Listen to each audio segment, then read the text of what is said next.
Hello दोस्तों, Eric ten हैग sac हो चुके हैं। काफी लोगों को जो चाहिए था, यूनाइटेड फैन लोगों को, to be very frank, United fans में मेजोरिटी ऑफ द फैंस जो है उनका ये कहना था कि Erik ten Hag is done as a coach, as a Manchester United coach. उनका फ्यूचर यहाँ पे नहीं दिख रहा है।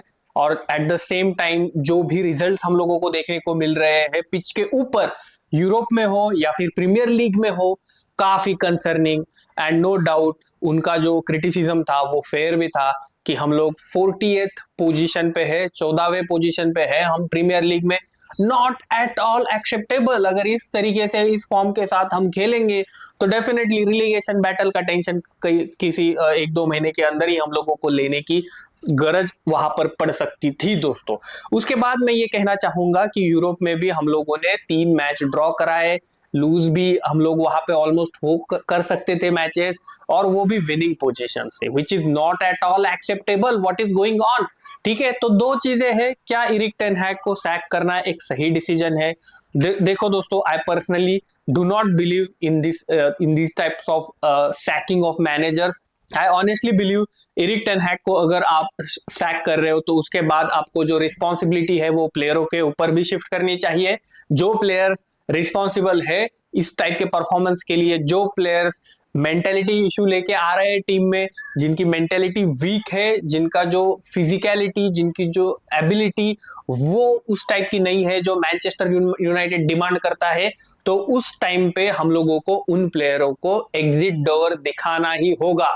और यही मैं देखना चाहूंगा, क्या इनियोस के पास वो गट्स है? क्या इनियोस उस टाइप का रिस्ट्रक्चर या फिर एक ओवरऑल जो है मैनचेस्टर यूनाइटेड टीम की स्क्वाड का वो ला सकता है या नहीं? ठीक है, एरिक टेन हैग का सैक कर दो, नो प्रॉब्लम। अभी हम लोग जो है रूड वैन निस्टरलॉय को टेम्पररी, एक शॉर्ट टर्म सॉल्यूशन की तरह यहाँ पर देख रहे हैं, ऐसा ऑफिशियल स्टेटमेंट में कहना है। तो क्या ये सही है? मेरे हिसाब से ये परफेक्टली सही है। क्योंकि देखो यार, अनादर ओले गनर सोल्शर हम लोगों को नहीं चाहिए। सोल्शर के टाइम पे हमने देखा था कि केयर टेकिंग मैनेजर का रोल हमने उनको दिया था इंटरिम का, उसके बाद अच्छे रिजल्ट लाए, क्योंकि ऑब्वियसली प्लेयरों का मिनी बाउंस आता ही है। और उस मिनी बाउंस के बाद हम लोगों ने उनको परमानेंट जॉब भी दिया, कॉन्ट्रैक्ट भी दिया, और उस टाइम पे प्लेयरों ने अपना असली रूप दिखाना चालू किया। और यूनाइटेड का जो लूजिंग स्ट्रीक है, जो वीक मेंटेलिटी का, और जो फंडामेंटल इश्यूज जो रन करते हैं यूनाइटेड की हायरार्की टीम, सारे यूनाइटेड के स्ट्रक्चर में, तो वो ऊपर आए थे उस टाइम पे। सेम अभी मैं ये देखना चाहूंगा, ठीक है इनियोस जी, आपका एरिक टेन हैग आपका बंदा नहीं था, वो ग्लेजरों का बंदा था जो अर्लियर अपने यूनाइटेड टीम के मैनेजर का पोजीशन निभा रहा था। आपने रिव्यू किया, एक स्ट्रेटेजिक रिव्यू किया, उसके बाद आपने सोचा कि एरिक टेन हैग को एक सुपर स्ट्रक्चर जो आपने बनाया है उसके अंडर मैनेज करने का चांस देना चाहिए। ठीक है, लेकिन somehow it has gone terribly wrong this season. हम लोगों ने, भले ही वेस्ट हैम के खिलाफ हमने पहला हाफ बहुत बहुत बढ़िया खेला, लेकिन क्या फायदा इस बढ़िया खेलने का जहां पे हम लोग रिजल्ट नहीं लेके आ रहे।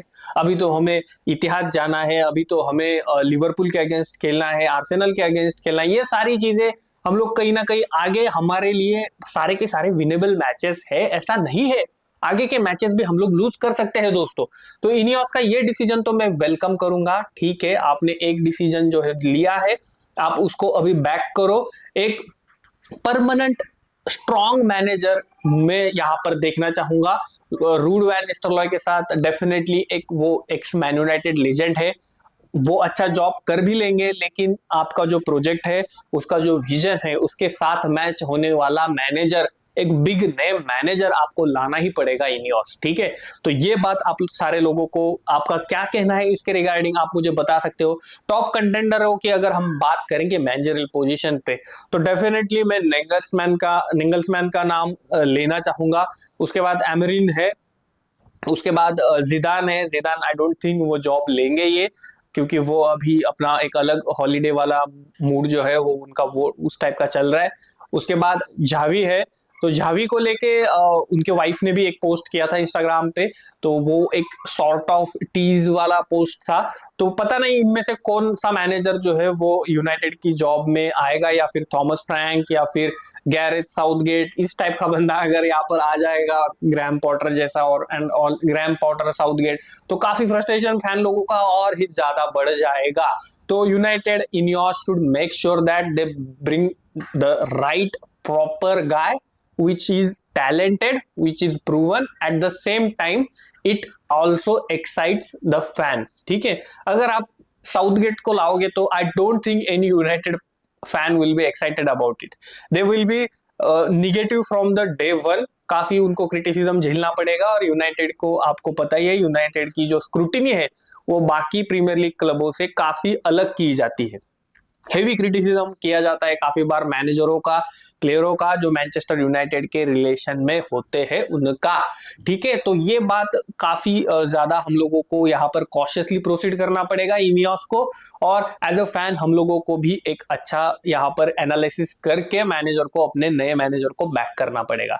तो अभी देखो, इस सीजन में अगले कुछ वीक्स में या फिर एक महीने के अंदर मैं देखना चाहूंगा परमानेंट मैनेजर का अनाउंसमेंट।